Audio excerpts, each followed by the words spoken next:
Welcome back to the drafting table, everyone. You're tuning into another explainer from Forge College. Now, if you were with us for the previous lesson, you remember we dug into the wild world of monitoring mainnet environments, right? We were hunting for anomalies and really figuring out exactly how transactions behave out in the wild. Well, today, we're taking those hard-earned debugging lessons and applying them directly to our blueprints. We're going to build a practically hack-proof smart contract vault for handling Ether, and we're doing it by looking at some absolutely crucial architectural considerations. To get us there, today's blueprint is broken down into 6 quick phases: the Etherflow blueprint, 3 crucial lifecycle checkpoints, the pullover-push pattern, effects before interactions, testing your vault security, and securing your next steps. Let's just dive right in so you can start building secure deposits without giving your off-chain monitors a heart attack. All right, Section 1, the Etherflow blueprint. Let's talk about designing actual security. So, our main goal here is to translate those abstract, kind of fuzzy transaction life cycles into concrete, hard and fast security rules. Which brings up a really big question. How do we actually make invisible Ether flows visible? If you've ever dealt with a silent failure in your code, that sheer cold panic of knowing something broke but having absolutely zero logs telling you why, yeah, it's the worst. And when we're dealing with digital money, we literally cannot afford that kind of mystery. We need a system that tracks every single drop of Ether perfectly through our smart contract. Moving into Section 2, the 3 crucial lifecycle checkpoints. Honestly, I want you to think of handling Ether just like managing an armored truck arriving at a physical bank. You wouldn't just let the guards chuck bags of cash into the lobby, right? Of course not. You need strict checkpoints. First up, we have receipt. This is logging the physical arrival of the funds. The truck is officially in the loading bay. Second is accounting. This is where we update the bank's internal ledger. We officially write down that the vault has the money and exactly who it belongs to. And finally, release. That's safely handing the cash out the teller window when a user actually wants to withdraw it. You absolutely have to separate these 3 actions. If you mix them up, like imagine trying to hand out cash before the truck even backs into the dock, you're just inviting total chaos. Now, tying this to the code, each of these architectural checkpoints must emit a specific ordered event, things like deposit received, accounting updated, and funds released. By mapping our phases directly to these events, we're giving off-chain tools a perfect breadcrumb trail.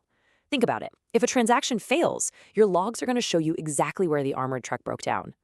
Whether you're building a simple weekend app or taking one of the advanced applied Solidity tracks at Forge College, treating event logging as a core piece of your architecture, not just an afterthought, is what really separates the pros from the amateurs. Okay, on to Section 3, the pullover-push pattern. This is all about releasing those funds safely. So we've got the funds in, but how do we get them out securely?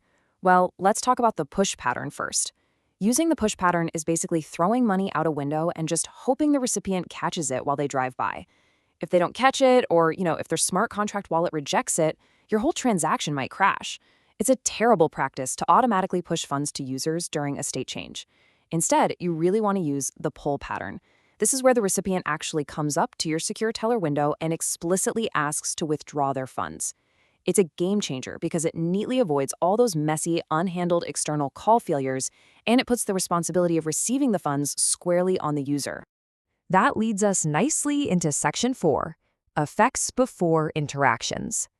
Now, even with a super secure teller window, we still need a reliable way to stop a fast-talking digital robber from withdrawing the exact same $100 bill 50 times. We have to prevent reentrancy. If you're not familiar, reentrancy is this catastrophic exploit where a malicious contract repeatedly calls back into your vulnerable contract before the original execution even finishes. It's literally like the robber asking for their balance, and while the teller turns around to reach into the door for the cash, the robber asks again and again and again, rapidly draining the funds in an endless loop, all because the teller hasn't updated the ledger to say the money left the building yet. So, what's our defense? The absolute best defense against this is strictly following the effects before interactions pattern. Step 1 is effects. You reduce the user's balance on the internal ledger first. Step 2 is interactions. You execute the external call to actually transfer the Ether. Think of it like this. You literally cross out the balance in the ledger before you ever touch the physical cash. That way, if the malicious contract tries to loop back in, the ledger already reads 0. Boom, access denied. And taking a quick look at the code for that interaction phase, notice the bool OK right there at the beginning of the execution. When we use a low-level call to send Ether, it forwards all remaining gas by default. But the absolutely crucial part is that we must explicitly capture and check that Boolean result.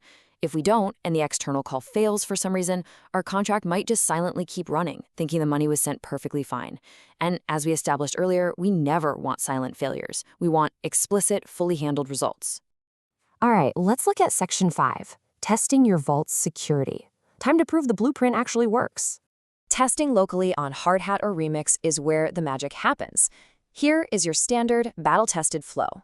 First, deploy your contract to a local network. Second, send 0.1 ETH to trigger that receipt phase. Third, verify that the internal accounting updated correctly. Next, call withdraw to initiate the release, and finally, confirm the final state and the emitted logs. And here's the golden rule for this. You are checking the exact sequential order of those logs. If your accounting log fires before your receipt log, your boundaries are inverted. That means your vault has a structural flaw that off-chain monitors are absolutely going to misinterpret. But let's pause for a second and look at a pretty critical edge case. What actually happens if the external transfer fails? Let's say you followed all the rules, you securely crossed out the balance, updating the ledger to 0, you try to hand the cash out the window, but the recipient contract just rejects the ether. Now what? Because your ledger says 0, but the money never actually left the vault. The answer here is that a truly robust vault will immediately revert the accounting change to keep the state totally consistent. Because we were smart and captured that Boolean success flag we talked about earlier, we know the transfer failed, so we intentionally revert the transaction. That restores the ledger to its original balance and spits out an explicit error message. No funds are lost, there are no silent failures, you just get a perfectly resilient system. Okay, wrapping up with Section 6, securing your next steps. Let's look at our final blueprints. So here are your core takeaways for today. First, strictly isolate your receipt, accounting, and release phases. Treat them like totally separate operations. Second, apply the effects before interactions pattern without exception. No excuses on that one. Third, always use the pullover push pattern for withdrawals. And fourth, treat your event logging as a core piece of the architecture, not just something you tack on at the end.